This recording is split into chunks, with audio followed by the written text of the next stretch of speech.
Hey, it's Maximo and welcome to Maximo's Travels. Today we're going to Hobart's museum, Old and New Art via a fast catamaran ferry.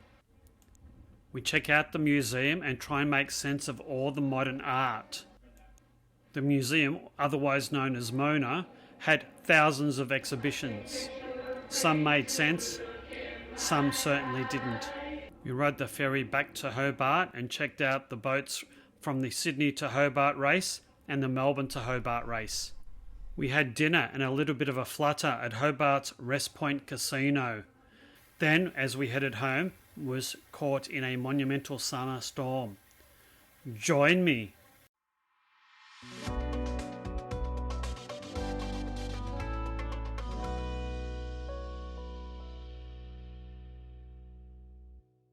We decided to spend the day at Mona, Tasmania's Museum of Old and New Art. This is one of the most famous and most visited attractions in Hobart. The easiest way to get there is via the high-speed catamaran ferry. It's essential that you book before you visit. I'll leave a link in the description. The museum's around 13 kilometres from Hobart CBD, and while it might be cheaper and easier to drive there or get a Uber, you certainly wouldn't get the views from the Derwent River that you do from this high-speed ferry. We got to the ferry terminal at the Brooke Street Pier shortly before our allotted time. There was quite a huge queue waiting to get onto the ferry, but we did make our way on board with a minimum of fuss. We headed up the stairs to the top level and looked around for a seat to make ourselves comfortable for the 25 or so minute ride to the museum.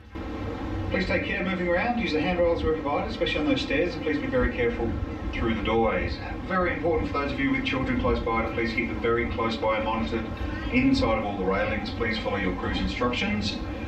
And kids, stow your parents, don't let your parents run around the boat either.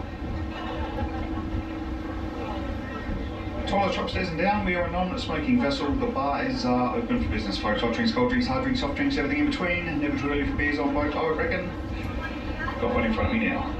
Just check. So not only do you get a fabulous way to get to the museum, but you get a fairly fabulous Derwent River cruise as well. You get to check out the port of Hobart, as well as take a ride up to the river, under the bridge, all the way to the museum. Importantly, note this, that the museum is only open 4 days per week, Friday to Mondays only. It's open from 10 a.m. to 5 p.m. You do need to book before you attend. We booked about 2 or so days before we attended, and there were a limited number of slots available for the morning session, but plenty for the afternoon.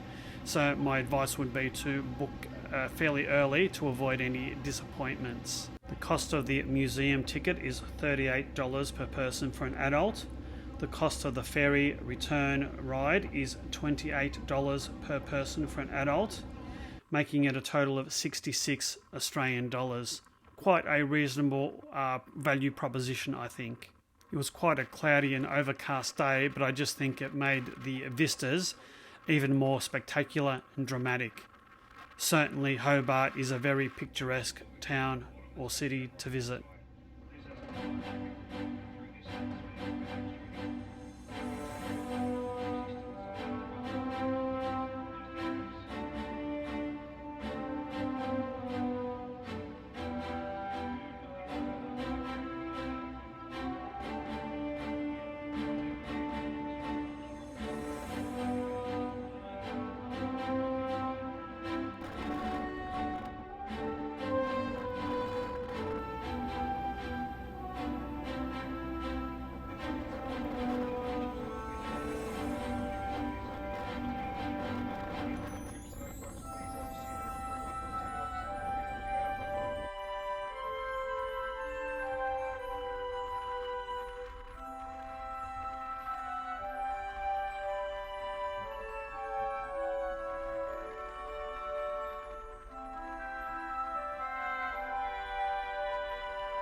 We made our way up the 99 steps to an open plateau.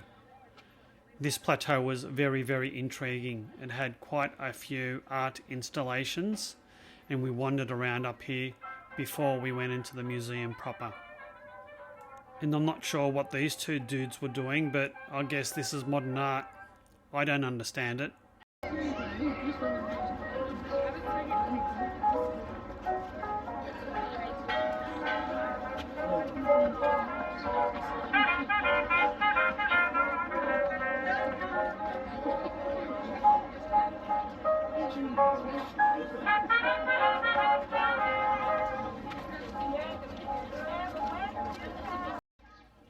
We wandered around for about 15 minutes and enjoyed the views, which were spectacular from here. It was then time to go inside to the museum. Mona is the biggest privately funded museum in the Southern Hemisphere. It hosts nearly 2,000 artworks spread over 3 different levels. It's quite famous for its somewhat mischievous and liberal themes across all the different aspects of the complex. The museum was basically carved into the side of the mountain. Architecturally speaking, the museum was designed to transport visitors into another world. It certainly is unworldly and very, very modern and, well, quite fascinating really. The architecture of the place is just as interesting as the artworks that it contains.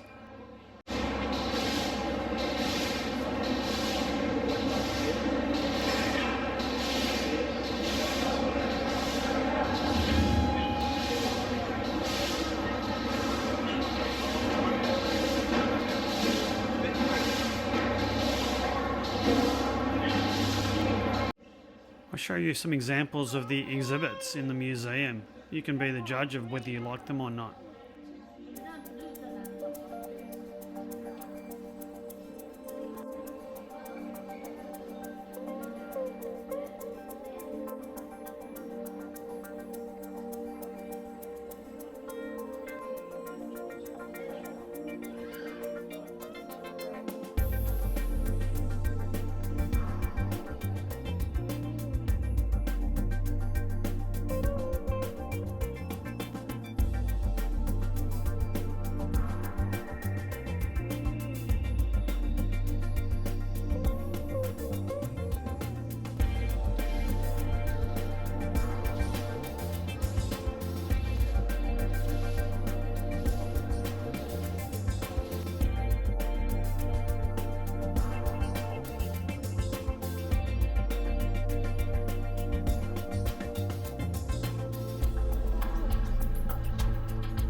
It took us about 2.5 hours to wander through this museum.